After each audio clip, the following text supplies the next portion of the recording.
की सभी सखियों को भावना दामले का नमस्कार। मेरी लॉकडाउन डायरी के कुछ पन्ने इस विषय पर मैं अपने विचार आपके सामने प्रस्तुत करूंगी। डायरी लिखना तो मेरी शुरू से आदत रही है। उसमें दिन भर के घटनाक्रम का वर्णन और कोई विशेष बात हो उसका वर्णन डायरी में लिखा जाता। डायरी कभी रोज़ाना लिखी जाती तो कभी कुछ दिनों के अंतराल से लिखी जाती। 21 मार्च 2020 इस दिन की डायरी में मैंने लिखा, आज सूचना मिली कि कल एक दिन का जनता कर्फ्यू है। अब कर्फ्यू का नाम सुनते ही थोड़ा डर तो लगता है, इसके लिए कुछ तैयारी कर ली। फिर सुनने में आया कि 2-3 दिन में लॉकडाउन शुरू होगा। मन में लॉकडाउन के विचार आने लगे। कभी देखा नहीं था, कभी सुना नहीं था। जो कुछ जानकारी मिली उसके आधार पर ही मन विचार करने लगा। फिर मेरी डायरी का पन्ना खुला। 29 मार्च 2020 लॉकडाउन शुरू हुए 5-6 दिन हो चले थे। सभी बंद, कहीं आना जाना नहीं, घूमना फिरना नहीं, सर्विस पर भी जाना नहीं। आपाधापी से राहत मिली क्योंकि कहीं भी आना जाना नहीं था, कुछ खरीदना नहीं था। इसके बाद डायरी खुली 10 अप्रैल 2020।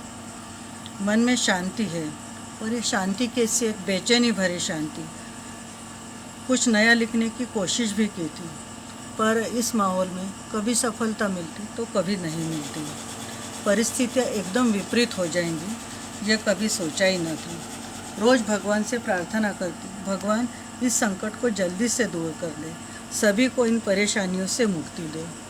फिर अपने मन को समझाने लगती, ये दिन भी जाएंगे निकल, ये दिन भी जाएंगे निकल, तू गम ना कर, तू गम ना कर।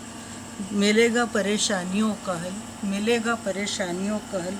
आशा का सूरज फिर से, आशा का सूरज फिर से चमकेगा नभ तल पर, चमकेगा नभ तल पर। तू गम ना कर, तू गम ना कर। सच ही कहा है, यदि सुख स्थायी नहीं है तो दुख भी हमेशा रहने वाला नहीं है। यह दिन भी जाएंगे और आशा भरा सूरज फिर से चमकने लगेगा। हम सभी को बड़े ही धैर्य, आत्मविश्वास और साहस से काम लेना होगा। मन को मजबूत बनाकर इन सभी कठिनाइयों को सामना करना होगा, तब सफलता अवश्य ही मिलेगी। सफलता सभी को मिलने वाली है और इस सफलता के लिए हम सभी को सम्मिलित रूप से प्रयास करना होगा और भगवान से फिर से प्रार्थना करनी होगी कि भगवान हम सबको इस कठिनाई को दूर कर दें। धन्यवाद।